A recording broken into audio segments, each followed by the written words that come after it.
Hey guys, this is Irvin's Garcon. And this is Ann Garcon. And this is Mo.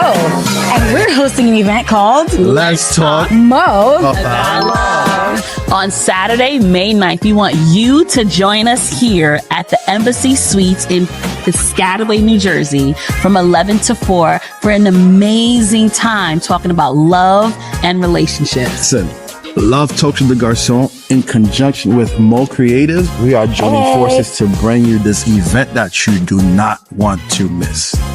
It's going to be lit. It's going to be live. We want you guys there. Whatever your relationship status is, please come in the building. Single, committed, married, divorced. Complicated. It's not mine. Obligated and it's not mine. Listen, but we want you there. So come on. Let's have a good time. Dress your best. We want to see you there. Yes.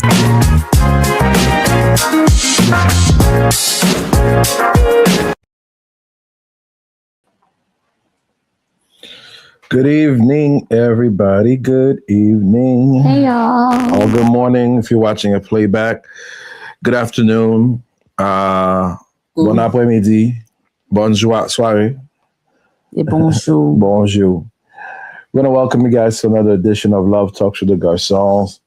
We are excited to be with you guys this evening. I am Irvin's Garcon. And I'm Ann Garcon, and together we are Love Talks with the Garcons. I love speaks. And we listen. That's right. All right. And as you guys are coming in, we're our friends. As you guys are coming in, share this live, or if you're watching this as a playback, still share it with somebody that might benefit from it. As we continue to do the work that we've been called to do. It's always a pleasure to be with you guys here on Tuesday nights. And we are here. So welcome, and looking forward to having a great time with you guys tonight. Yes. Tonight we're going to do our part 5 of Rapid Fire. We truly love doing Rapid Fire because it gives opportunity to cover multiple things at the same time. And as you are coming in, we ask that you share the live with somebody. It doesn't hurt to share. It takes 2 seconds to share or less. If our heads are down, that is exactly what we are doing as well. So we ask you guys to help us out and share and say something in the comment. We love talking back to you guys. As you guys know, you are our third host. And so we need our host to be talking to the people as well, right? Just checking the sound. Yes. Okay, good. The sound is good. So as soon as y'all can share, it's really a click of a button. Yep. It doesn't cost you anything. So your support would be greatly appreciated. Yeah. And as we wait for you guys to come on, we had an amazing weekend this past weekend. Where we had an opportunity to do the things that we love to do, which is sharing and building and helping couples. So we were the facilitators at a marriage retreat this past weekend. It was just a great time, but you want to let them know what it was about and what we did, the work that we did. So the title was Love Restored. And so we took them on a journey to restoration of love. Yeah. We started off with reigniting, then we went into reconnecting. Recommit was the last. Reconnecting. Then we did a reignite. That's a reignite. Okay. And so there was a theme to restore all the way until we had to recommit. Yeah. And and it was a beautiful time. 18 couples that were committed to restoring the love in their marriages. And we left full because as we're pouring into marriages, we're also pouring into ours. And so it was a beautiful time. And one of the dope thing is the thing that I guess Ann loves it. I don't know where I stand yet, but I see why she loves it so much. Is the opportunity when we get to be with our people, our Haitian people for that matters. It's super dope from the standpoint of, they are the previous generation. So this idea of love, romance, love language, and all the buzzwords that we use is foreign to them, right? And so when you see that people saying, like those type of things, it's like so dope to experience that because we're actually giving them language and verbiage for some of these things that they never thought about. So it's always the reward in seeing them. The reward in seeing the folks, our old folks, gravitating towards those things and making realization and making commitment to be better. It's really dope to see. I think also because of culturally, the way that they learned how to do marriage. When they now come to this retreat and they're learning like these new things, it's like they get a second chance at, the next leg of their marriage, like whatever they got left, to be more. You make them sound like they're about to die or something, bro. But then it could be more fulfilling. So, yeah. And it was also cool because we had couples from as recent as 3 months all the way to a couple that was 46 years in. And the beautiful thing is that they were all able to learn from each other. Yeah. Right. They learned some things from the 3-month couple, like the freshness of, the things that they do now that the 47-year-old couple used to do. Yeah. And so it just kind of restored some of those things in their marriage. So we had a dope time. So, right. If you have a ministry and you'd like to book us, we make ourselves available. This is our purpose here, even for our marriage. We are fulfilled in that. So like if you know of a ministry or if you have a couples ministry in your church or an organization that you know of, let them know about the Garcons. This is not me asking for money, but this is literally our email address. But if you want to send us money, you can too. But yeah. We were not able. We were on last week. Last week we were on. Were we? No, I don't think we were on last week. No, we were not on last week.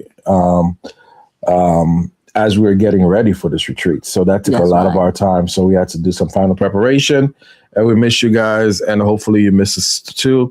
Hopefully the feeling was mutual. All right, let's get into these questions. Wait, but before we even do that. Well, we'll save the announcements for later when we have more people. So we're going to get into something that we enjoy really to do, like we said before. And as people come on, they'll just catch on at the end. It's called Rapid Fire. And Rapid Fire is the opportunity, as Ann mentioned before, where we go and it's an opportunity for us to cover various topics that people might be thinking about. So instead of just focusing on one thing, we give you like a smorgasbord. I've never been to one of those things. The smorgasbord thing. It's like when you have like food vendors, you have all kind of food. There's a Haitian one happening soon. Yeah, I think we were talking about that. It's conflicting with our event. No, I don't think that's it. No? I don't think that's it. Is it? I don't know. What's up, IG? What's up, YouTube? Thank you guys for tuning in. So we're going to get into our topic for the night, rapid fire style. And let's see what the first question is going to be. All right. That's not it, honey. Oh, yeah. I should say 5. All right, here we go. Can you fix that and make it say 5?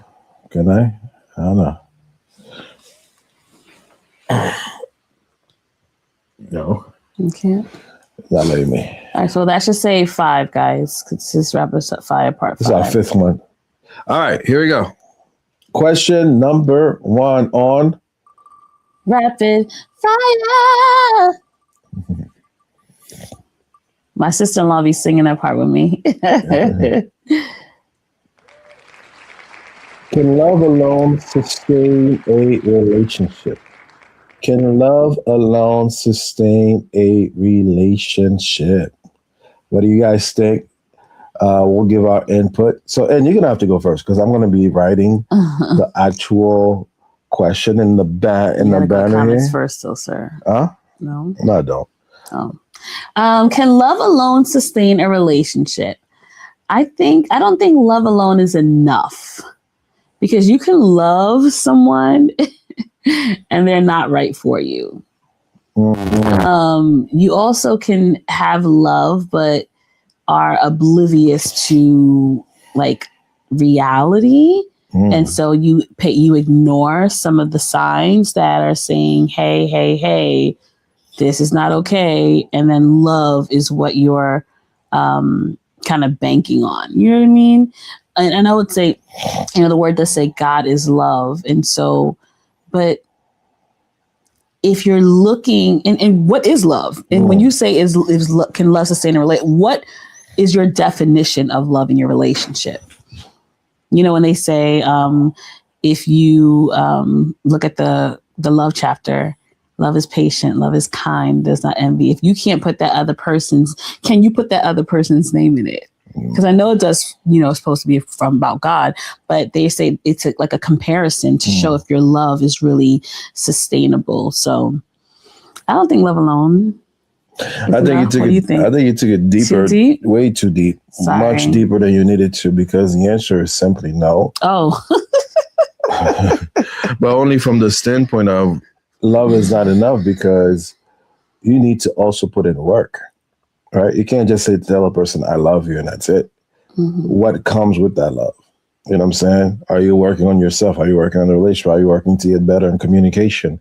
Are you working better on your trauma? Are you working on, because all of those things are all ingredients in a healthy relationship. It's low key what I said. Love is a caveat. Love is a piece of it. Mm-hmm. But I don't think it's enough for it to be sustained. Do you think a couple can be together and they don't love each other?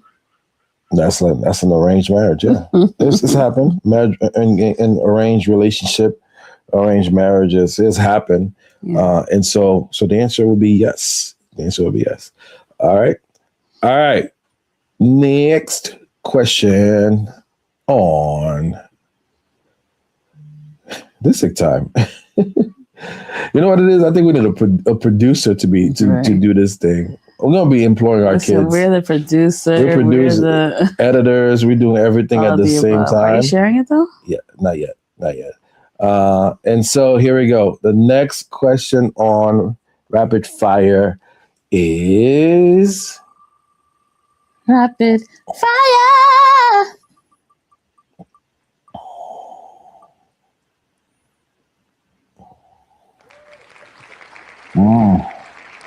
Is liking other people's selfies disrespectful? Now, we talked about that last time. Yeah. In Puerto Coco in IG said, "Hey y'all, there's a Haitian song named Love Papier Bill." That's right. That's absolutely right. It so true. Love does not pay the bills. You hear that? It's not enough. It's definitely not enough. Yeah. So we did talk about this last time. Is liking other people's selfies disrespectful? It depends on what the selfie is, right? I told Irvin if he's liking thirst traps, yes, it's very disrespectful to me.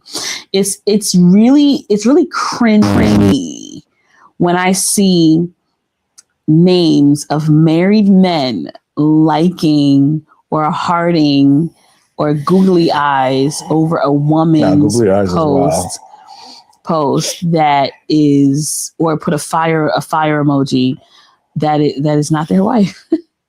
And she's dressed very sexy.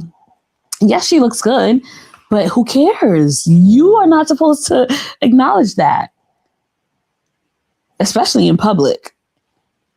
So can it be a DM? You look nice. No, oh, wow. So yes, it's very disrespectful. Please, if I ever see my husband's name under a thirst traps picture, there will be conversations. When I say thirst trap, I don't mean, I mean anyone, a woman that's showing very revealing parts of her body. Yeah. I think what makes it thirst trap is not so much so, hey guys, oh, now y'all coming in. You're looking for parking? Good evening. I think, excuse me, sorry guys. I think ultimately, if the person is just posting themselves with no intention, it's whoever is engaging with the picture. You know what I'm saying? Maybe their intention is never to try to trap anybody. Right.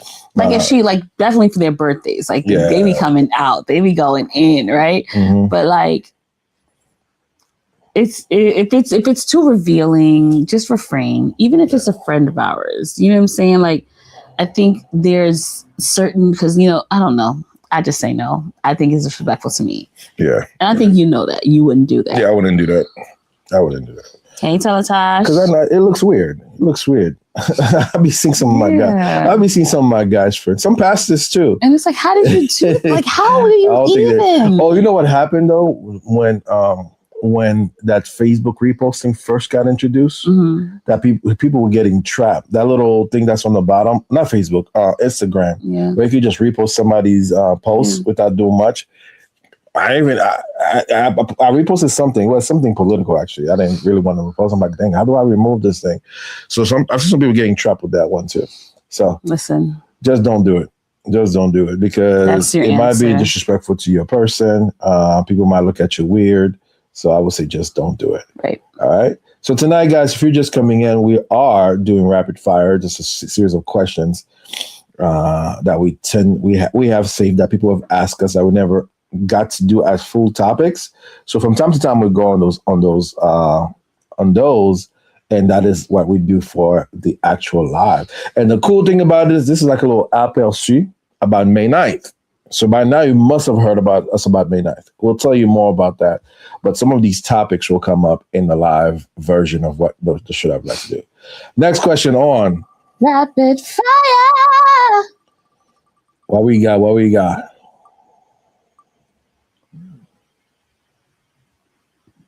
What does it really mean to build with someone? We did this question before. Did we? It's giving repetition for some reason. Maybe I just didn't remove it. Maybe that's what happened. I didn't delete it. But it's all good. What does it mean to really build with someone? What does it really mean to really build with someone? So it kind of sounds like we did this before. But it's all good. Go ahead, you go first.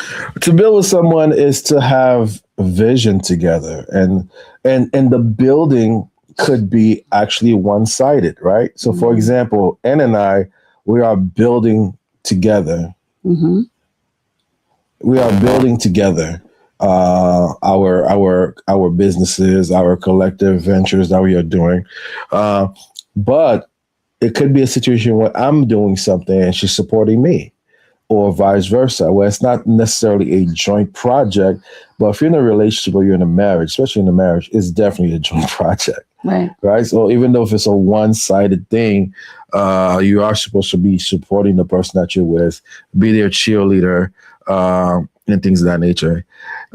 Thank you, Coco. She said she loved these questions tonight. Mm-hmm. That's what's up. So that's what it means to me to build with someone. It also means it could be like raising a family.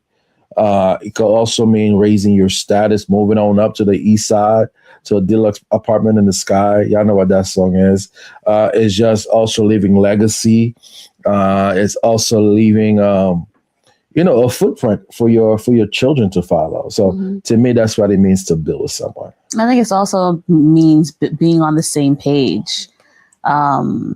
How can two walk together lest they agree, right? So if we're on the same page, you scratch my back, I scratch yours. If you have, because we're both individuals, we come in with different things that we would like to do, but are we willing to be able to help each other build whatever it is that we have going on personally and then together collectively? Okay, we have a couple of comments. What's up, Innocent? We can't support Black business anymore. I don't know what he's referring to. What did you do? What did you say, Ann? Oh, the ladies that is thirst traps. Oh. You better watch yourself. What's up, Francis? The selfies. Good evening. Hey, that's what it's about? Yeah. That was 4 minutes ago? If you like a picture that a small Black business is, like, let's say they have a bikini that she's wearing. Hey. I'm sure that's what he's talking about. Teletosh said, sometimes when you're building, your partner can't see your vision, therefore the support won't be there. That's true, but it all depends. How you explain the vision, right? Ultimately, everything goes back down. And that's what we're realizing at the retreat and when we talk to people. Ultimately, and it sounds cliche, everything boils down to conversation, how you communicate things. But to your point, Teletosh, was this thing that you're building something that you had, that you spoke about before, right? Because the thing is, you might be building something or creating something, but it impacts your family. I know people who are serial entrepreneurs. They cannot stop. Like, how much is enough? At what point is enough? At what point, you have no more time for yourself. You are beating yourself to death. You have no time for your family. I can't support that because I see the impact that it's having on us as a couple, right? So I definitely get, when you say the support won't be there, I could see from that standpoint. But to me, I also think it's kind of crazy that you just don't want to support something I'm doing that does not have a negative impact on us. That will actually help us to build and be better in the future. So there'll be just some kind of, so your question or your comment rather, Teletash on Instagram. Thank you for being here. I think it all depends. That more context might be needed for me to understand why someone you're with is not supporting something you're trying to build or create. And if that person is not willing to support because of jealousy, then that's a deeper issue, right? It's not just not wanting to support you. There's this competition going on where they don't want you to be better. So like it can be so many different things that factor into them not wanting to help you build. Like there are a lot of things I don't think I'll ever understand until I'm in that situation. Like, how do you, I guess I get it. Like, or just to hear the person's perspective, because like we don't know what people are thinking. So there are certain questions like we give like an overarching type of response, right? But in order to know like a personal issue, like we'd have to get into the details. No, what I mean by that is like common sense and logic will tell you support your person right away. Imported Coke. We have to stop calling people by their real names. Stephanie said, I knew a brother back in them days, and his issue was he had to be the one with the idea. And Teletash responded that he wasn't secure. And there's obviously something wrong. Like if he had to be the one with the idea, it was an insecurity issue. It was a competition. My man had to go work on himself. Yeah. And hopefully it wasn't a marriage, because then you could just walk away from that. You know what I'm saying? So that would be our opinion on that particular question. And thank you guys for continuing to engage in the comment. Next question. Let's see what we got now. Next question on Rapid Fire is I'm gonna let you into that one. Oh, you know what? Yeah, me too. What does a provider really mean in 2026? What does a provider really mean in 2026? Pay my bills. You get me whatever I want. You buy me clothes. You buy me jewelry. You give me money, because that's what. Oh my God. Girls, there's a huge misconception that a provider is only one who brings money to the table. And although that is part of what a provider does, it is not in totality what a provider is. Honestly, I'd rather have a provider that's more emotionally available, more consistent, more attentive to my needs than someone who just wants to give me money all day and every day. Because money goes a long way. Money pays bills. Money gives you a life that is, free of stress. Not really soft to say life. Like it gives you the soft life, because like with money, you still got stress, right? But as far as a provider is concerned, like, can he provide safety? Can he provide attention? Security. Can he provide security? Can he provide time? Can he provide understanding? Like, you're not just giving me money. Money is not going to money's not going to take away my foot pain. I need your hands to be there to rub it. That's a loose example. But it's not just about providing money. And a lot of people harp on just that one way of providing. Yeah. And it really scares men off, because what if the man doesn't make that much money? Yeah. What if you make more money than him? Is he not a provider now? At one point in our marriage, I was making more money than Irvin's. He was still a provider, even monetarily, even if I was making more money. Like, you have to, we can't just be so one-sided when it comes to the term of provider. So go ahead. Yeah, so I'm talking too much. Yeah, I mean, you hit it right on the head. What's up, Wilson? Good, welcome, bro. You didn't miss much because what we're doing tonight, before I answer, just to recap you in, we're just doing a series of questions. So it's a wheel of questions. So you only miss a couple of questions so far. We have more to go. So being a provider goes beyond just the financial aspect, right? Because you're also providing for the basic needs of the people that is in your care. You know what I'm saying? So that provision can also be emotional as well as psychological too.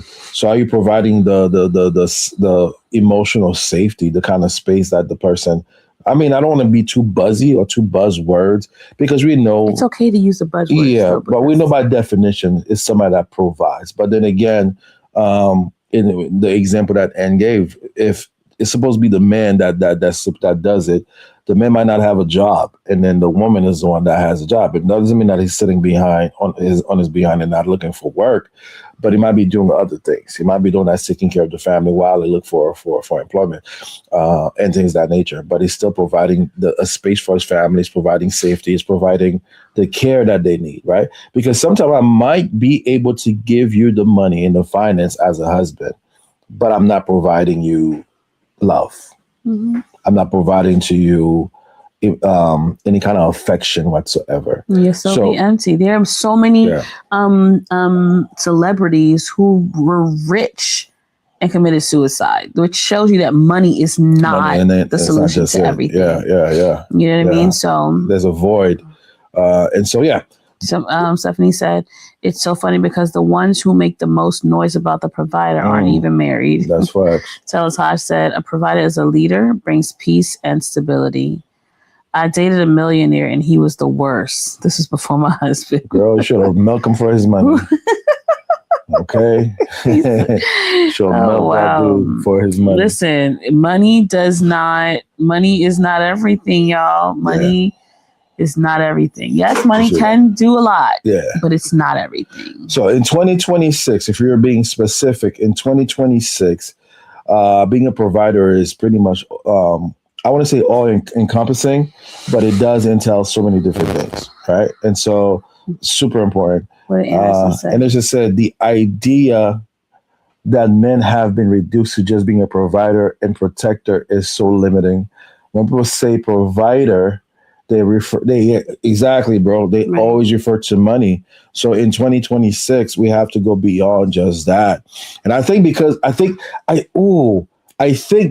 that mindset, a lot of guys who are stuck in their past ways, their old ways, they will tell a woman, shut up. What do you mean? What are you complaining about? I'm bringing home money. I'm bringing home the bacon. What else? Look at all this. Look at all of this stuff, right? And so it's super important that we are redefining what it means to be a provider in 2026, because there's so many different components that makes up the individual. And because of so many components, there's so many different needs that the individual have that should be addressed with each. And that goes both sides in. So, I mean, a woman is a provider because there are emotional things that I might need to be provided for as a man. So very good, very good. All right, y'all. I like that question. That was a good one. Yeah, that was a good one. All right. So let's get ready for the next one. Our next question.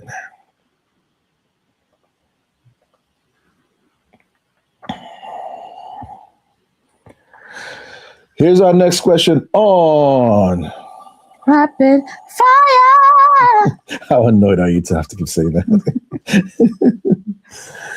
All right. What is this one? Should couples argue or avoid fighting? Argue. Next question. What is there to really unpack here? Right. How realistic is that, though, to not have any arguments? I don't think that's practical or realistic to not have any argument. Because how will you learn how to resolve conflict? How would you learn how to negotiate? How would you learn what makes your person upset? Yeah. You know, and I think arguing or discussion is a healthy thing. It's a way of getting to know each other. The more you try to avoid something, the more it's going to rear its ugly head eventually, until you explode. And it's like, okay, what the heck is going on? Arguing is healthy, Teletosh said. Stephanie said, arguing all the way to solve the problem, right? Agree to disagree is also okay. But you definitely want to tackle the issue. Okay. And when you argue, remember that it's not you arguing against each other. It's you guys tackling the problem. You're not tackling each other, right? We're a team. So we're having this healthy discussion. I'd like to call it that instead, a healthy discussion to find a solution. Yeah. Are we solution oriented or are we just trying to be heard? You know? Yeah. So. And help you find common ground, So that one goes without saying. That was easy. Yeah. When you avoid, resentment kicks in, right? That part. And you start to regret, like, dang, I should have said something. I should have said, just say it. Just say it. But then you have the difference between arguing and discussion and dialoguing and conversing. So you have all these different other terms that come along with it. So, how do you remove the thing? But it's fine. Sure. All right. Let's go to the next one. On Rapid Fire. What we got?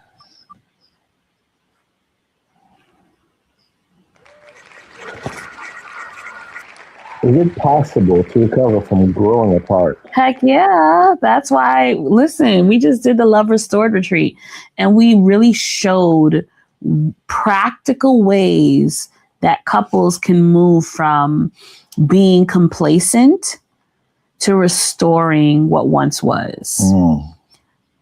And you know what that takes? Work. Period. And intentionality. Period. That's it. Like, you can get unstuck from anything. It takes willpower, it takes determination, it takes intentionality, and just doing the work.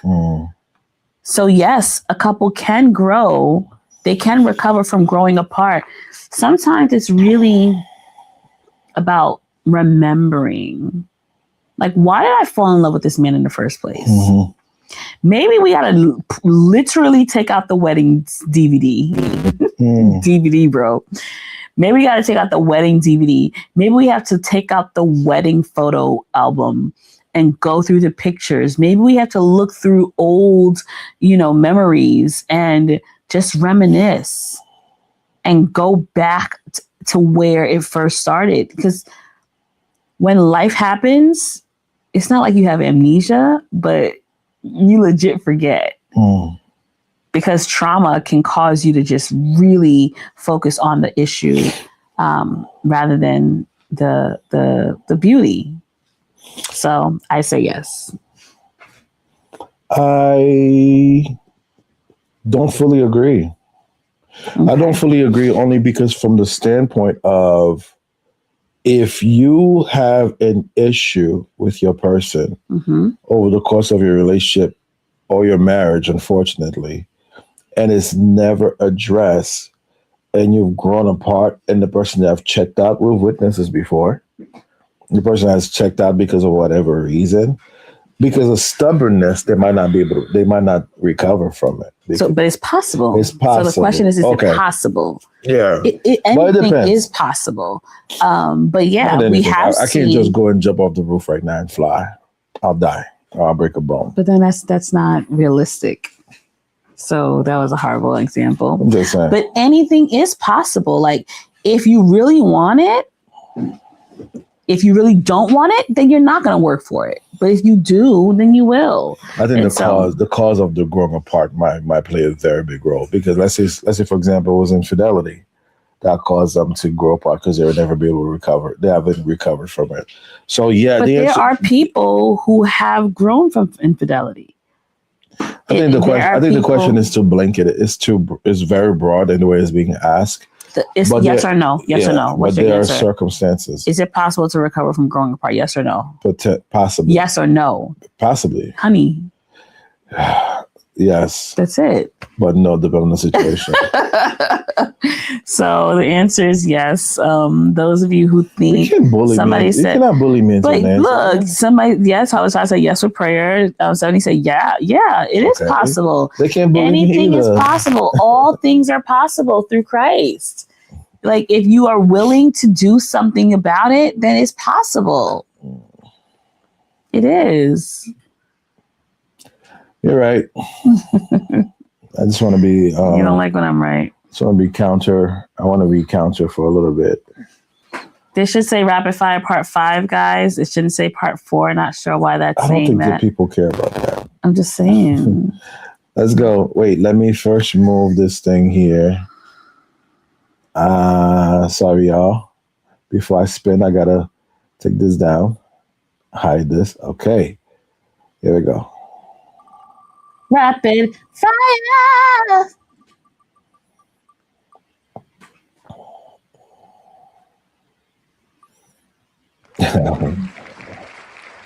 This sounds familiar. I don't believe that one. How do you know if someone is emotionally available? How do you know if someone is emotionally available? Let me fix this. They can actually have a conversation with you without getting angry and screaming. They can sympathize with you. They can actually engage in conversation with you. They can say sorry. They can take accountability. They can give you space if needed. What do you think? Yeah, I mean, all of the above. I think part of it also is being able to be honest and to be open and to be willing to share. All of those things come along with relationship, being able to be vulnerable, to express the things that bothers them, or the things that their shortcomings, being able to realize what those things are, and having that capacity, right? Being able to connect with someone without fear, right? So these are all things, but I think it's also crazy to think about the things that will cause someone not to be able to be emotionally available. So it might be a progression based on the cause of the emotional unavailability in the first place. So you have to be able to meet that person. But the crazy thing about it is like, well, is a person even self-aware enough to realize that A, they are not emotionally available, B, there is an issue or trauma that caused them not being able to be emotionally available, and C, a willingness to address that, right? So if they have a willingness to address it, they are emotionally available. If they don't, if they have what? The ability? If they have the willingness to address it. Yeah. Then that's a sign of emotional availability. There might not be, it might be a progression, like right away. There's like some other things, like in terms of sharing and being available, it might be something that they're working on to get better at. And so that's so how do you know if they are not? Some of those things that should happen in a relationship, that vulnerability thing that we just spoke about, the willingness to share emotions and concerns and perspective and all of those things. If they're not able to do that, they might not be emotionally available. They're present, not just because they're in the room, but they're present. Right. They can separate you from the issue. That's good, Stephanie. Yeah. Teletosh says they're present and intentional, and they sympathize. Yeah. Stephanie said you hit the nail. Or are they aware? Are you aware? If that person is not emotionally available, they don't like you. They are checked out, or they just dumb. And also, I feel like you have to be able to rely on that person to be consistent. right? And that the shifty mood, you don't know what you're gonna get based on a particular day. Let's say, for example, it's raining, so they're gonna be pissed at absolutely nothing, right? So you have to be able to be you have to be consistent with you and be able to communicate with you effectively, because some people just keep things bottled up. So it's possible it's due to not being available emotionally, and that's why you're getting the things that you're getting. Yeah. All right. That's a good one. Yes. Next question. No, shout out to you guys, Teletosh and Puerto Coco on Instagram. You guys are keeping the conversation going. We really appreciate that. Talk about it, Stephanie. Look at all these women who died at the hands of their partners last year. Wow. This year, even. Yeah. It's been it's like an epidemic, low key. That's crazy, bro. And people be hating their partners, and not just the women, about those kids too. Kids, that's another conversation altogether. We're not talking. I know this is about relationship, but emotionally unavailable people also impact their children. How they show up for the kids. That's in the home, because they are impacted as well, right? So it's super imperative that people are willing to do the work that they need to do to get themselves there. But again, some people don't even question themselves. Why am I? There's like no self-reflection happening. And it is super concerning, man. And your emotional unavailability is not just impacting you, it's impacting everyone around you. Everybody around you. So those of you who are not in a relationship yet, be sure to sift out the ones who are emotionally unavailable. All right. We're going to do a couple more.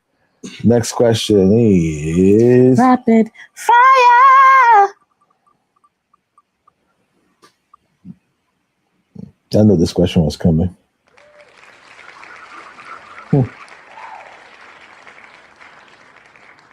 That's a tough one. I'm actually stumped. I don't know. What do y'all think? I'm actually stumped on that one. I would. Okay. No, not fully. Is that the key term there? Yeah. Not fully. Can trust ever fully return? She said, nope. You forgive, but don't forget. It depends on the situation too, I think. Yeah. And you know what? If you stole $1 from me, I could trust you again. Right? But man. It's that fully that's stumping me. I would say no. No. There are people who never come back from betrayal. There are people who will move on through the betrayal, but never fully come back from it. Yeah. And I've seen it affect many relationships. So I don't feel like trust can fully come back. I think it can come back in waves, but then because of the betrayal, it's almost like trying to glue back together a broken plate or a broken glass. You can get it standing once again. You can put it together once again, but it will never look like it's original. The crack is there. The cracks are going to be there forever. Yeah. So, yeah, she said, I'm going to leave you and your betrayal, not trusting you ever again, not going to be around you, not going to allow myself to be hurt.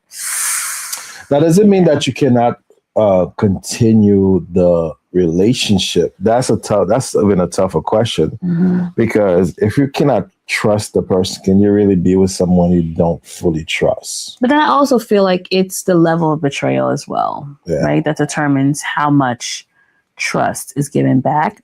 I know as we think of betrayal, we're thinking of infidelity. I think that's the first place you I know, but betrayal can be having well, that's still infidelity, having an emotional affair with someone.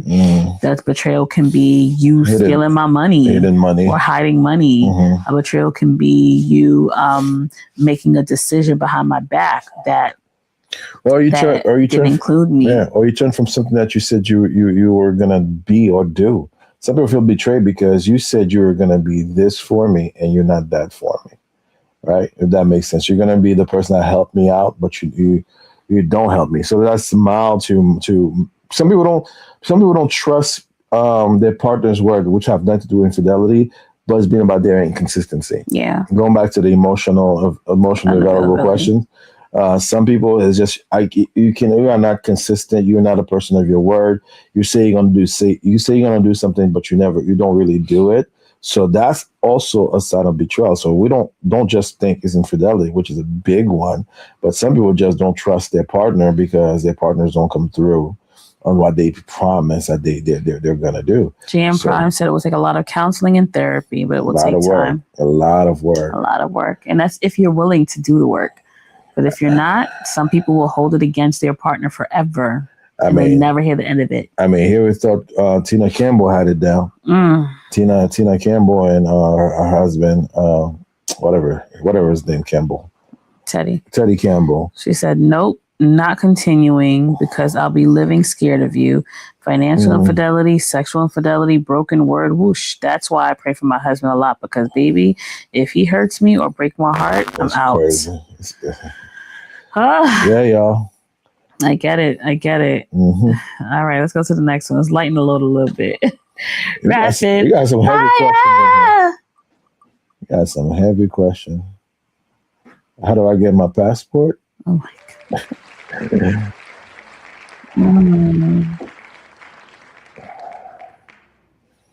How do I get my partner to open up emotionally?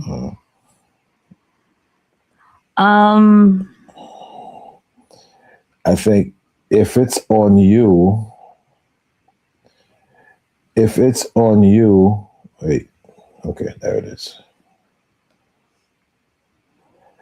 So if it's on you trying to do the task, your part, all you could do is just show up and do the things that you want him to do.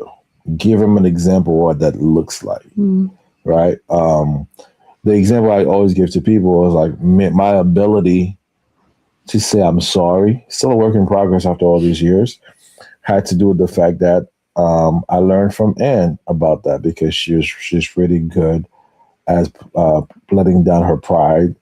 I don't think she's not as prideful. No, she's becoming a little bit more prideful and petty. But nonetheless, that's not true. That is true.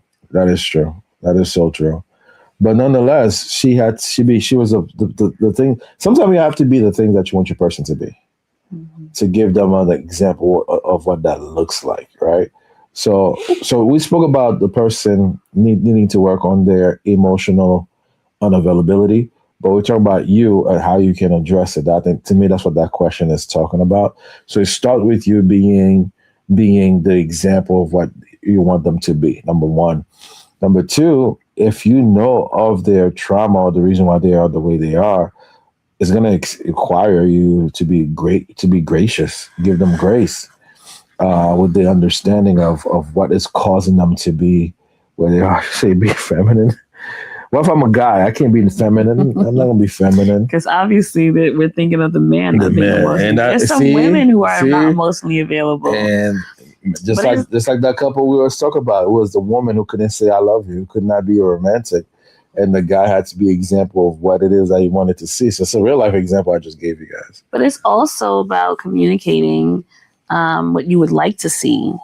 They may not even know that this is an area that they're not thriving in, or that it's an area that's an issue for you. So if you share with them, and it's an issue for y'all. Right? Yeah. If you share with them, of course, in a way that is going to build the open the lines of communication and not make them feel like they're this horrible person, then that's a way to, first of all, bring awareness to it so that they can have a chance to possibly change it. So, so you can help them. And if that doesn't work, then there are so many different exercises that are out there to help practice being emotionally available. Sometimes you can, there are workshops that you can, watch, or YouTube videos you can watch together to practice. But that person would really have to be intentional about making that change. Yeah, it may feel awkward, at certain points because they're not naturally like that. But if they notice it's going to help the unit, then yeah. Yeah, but oh man, I forgot what I was gonna say. Sorry. I forgot. Anyway. Guys got a soft side too. Facts. G Prime said, I could be more masculine, not familiar. Feminine, respectfully. The women should be more feminine, loving, and soft to allow a guy to open up. Yeah, like, don't be so harsh, because some men are guarded because the women that they're with are very hard. Hey, yo. They're very not soft, and that could really throw things out of proportion for the relationship. So yes. All right, guys, we'll do two more. Oh, we're thinking the same thing. We really enjoy this, guys. Thank you for being here once again. All right, two more. There she goes. I've been trying to hold it. There she goes. All right, here we go. Two more questions. Rapid fire.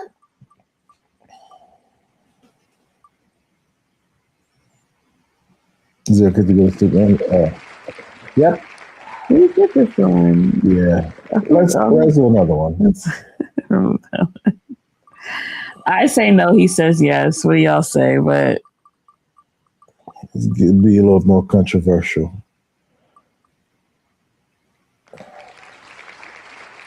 Ooh. That's a good one. Before we answer this question, let me say what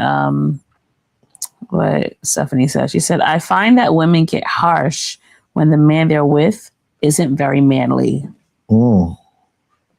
I kind of seen that too.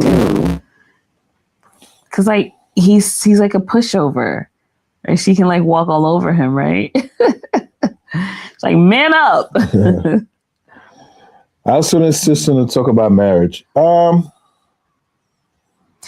us, I said day one. That's definitely too soon. It depends. It depends on, because it might be a question that come up on the first date. Like, what are your perspective on marriage? Like, depending on the conversation that you're having. Okay. You could let the person know about your perspective on marriage, versus talking about here's my timeline. What are you doing next week at 3:00? You know what I'm saying? So I think it depends on how it's brought up.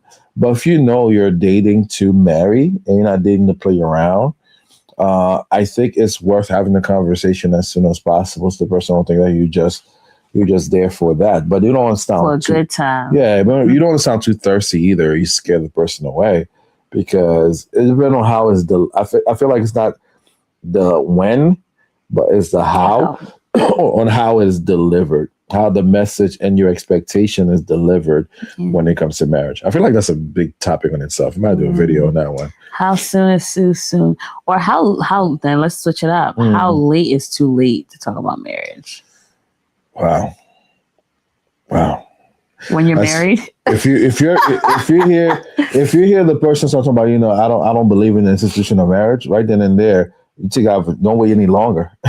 And it's been 3 years. At that time, it's already too late, because they already told you about what their expectation Don't you dare marry someone without knowing what their perspective on marriage is, because then it's definitely too late. Yeah. Somebody, she said, I gave it. Wait, and it doesn't mean that I want to marry you. Oh wow! Compatibility still matters. That's true. I'm just letting you know what my perspective is on marriage. Once you have that conversation, she gonna buy her wedding dress, have her bridal party date set. Right. She said, I gave it 2 months because I said, you're not going to girlfriend me forever. When we met, everyone was moving in together. I said, you can get married too. Okay, Stephanie. She said, listen, I set the ground rules. This is what you've come here for. This is what you get. GM Prime said after 30 days. She said, Stephanie said, because that's all that's missing is a contract. A full year in is too late. That's crazy. Yeah. I agree. We were talking to someone at the retreat, and he was like, by 3 months, the men know. By 3 months, they know. They know if they want to be with you or if. Hey, Gina. Thanks for joining. How are you? They know if they want to be with you. And so if they string you along for too long, it's either that they're not sure or they're you ain't it. When I say I'm not sure about, or not sure you ain't it, or they're trying to make sure they get things together to be who they need to be for you. That too. But I think by 3 months, they know. But there's a conversation, right? There's a communication about that in the timeline. Right. All right, y'all. Here's the last one. Hopefully, it's a good one. I'm so sorry, guys. It's the last one. They do. He knew. He told me by week 2. I love that for you, Stephanie. All right. Last question on Rapid Fire Part 5. Part 5. Separate bank accounts. Yeah. You want to do that one as the last one? No, let's not do this one. Let's do another one. It's not juicy enough, huh? Let's see. Rapid Fire Part 5.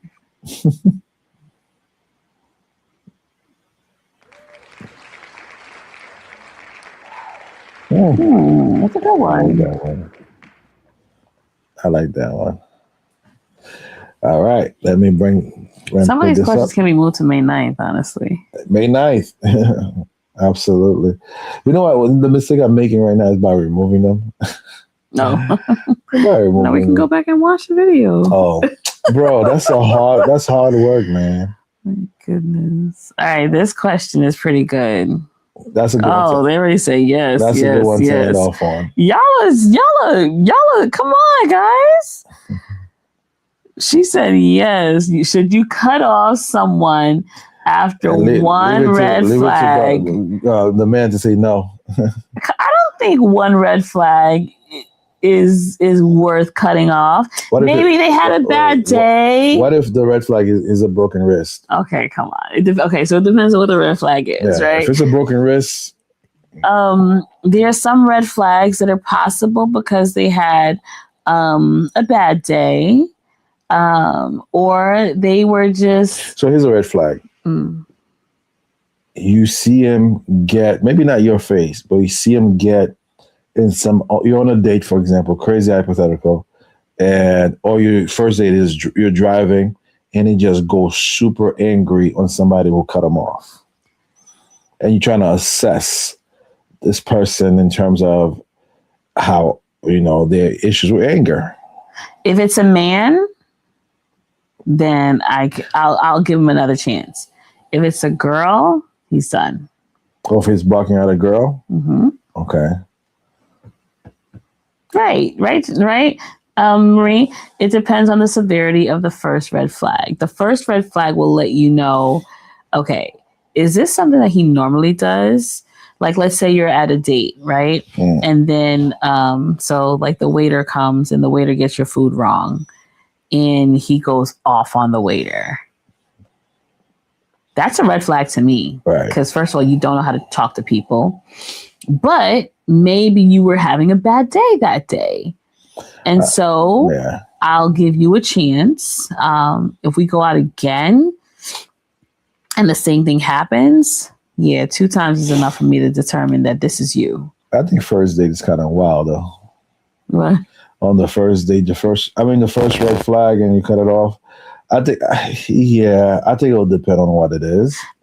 But that's kind of like, because the question said literally on the first date. I mean, on the first time you see it, right? Yeah. Or look for a pattern.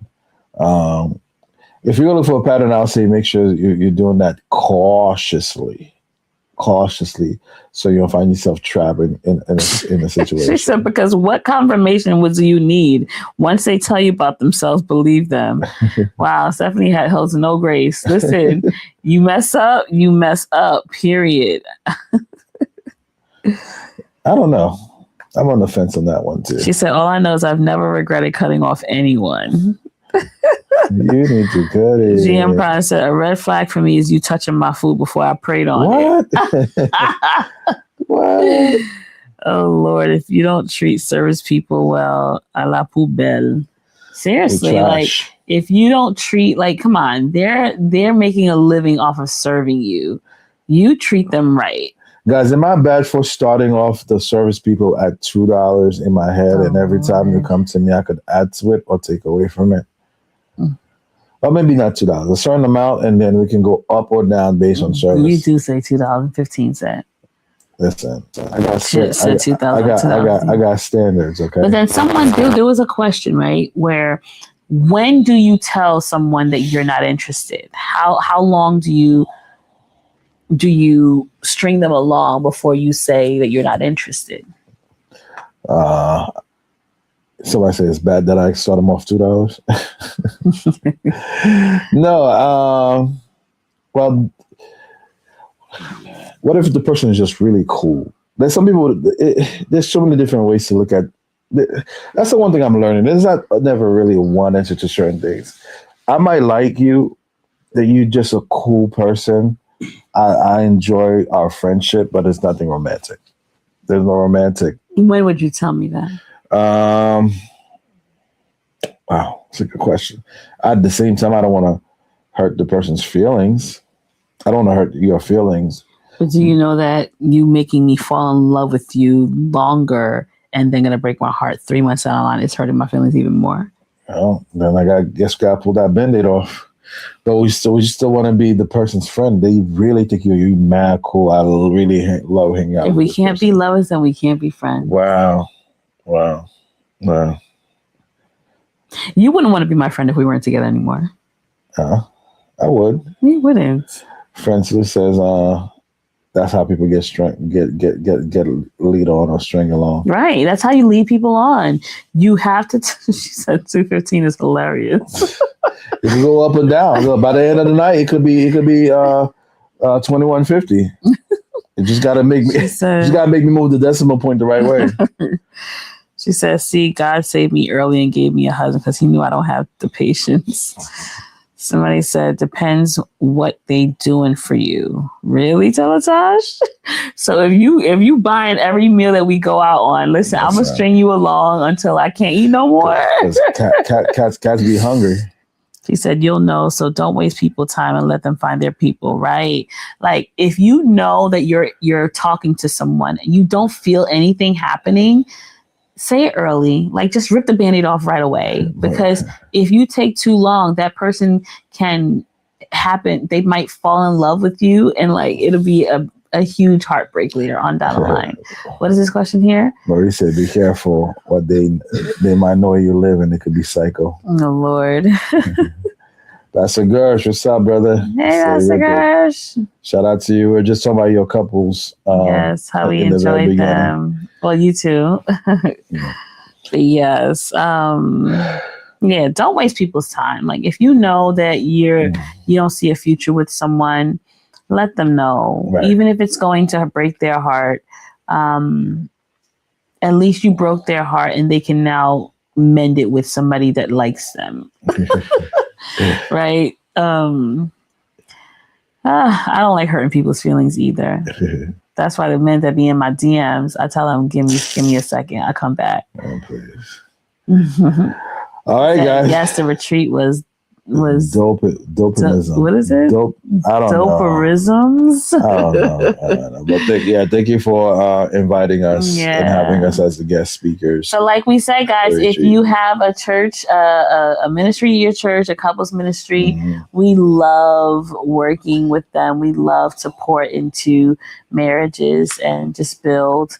And we've also done house calls. We've done small groups. Oh, we have. Yeah, we had friends who pretty much had a bunch of couples come together in the home, and they booked us to come and just work with a small group. So it doesn't have to be like a huge working ministry. So if you have and it doesn't have to be just marriage ministry either. If you have a group of young ladies who are in the process of wanting to becoming wives, youth ministries about relationships. We don't discriminate. We'll see. Work with all of the above. There's one last question before we end. Yeah. Should we go by feelings or by the chemistry? I think they were combined. No, I think they're intertwined. I think they're interconnected to a certain degree. You know, chemistry is connected to feelings and vice versa. Go on what Jesus said. If we're talking about like chemistry and talking about I'm vibing with this person, but I'm not really attracted to them, that's a different story. You can't build on that. There has to be attraction. The person doesn't have to be attractive. Oh, that's good, babe. But there has to be attraction. They have to be attractive to you. That's attraction, right? So super, super important, y'all. I agree with Ann. If we can't be lovers, we can't be friends, especially if we started off as friends. Right, you led me on. Right.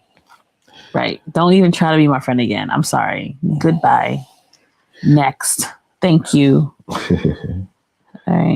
right, y'all. Just before we get out of here, if you just came in a little bit late, we do want to make sure we try this PSA. This promotion out to you guys. So we have something super important coming.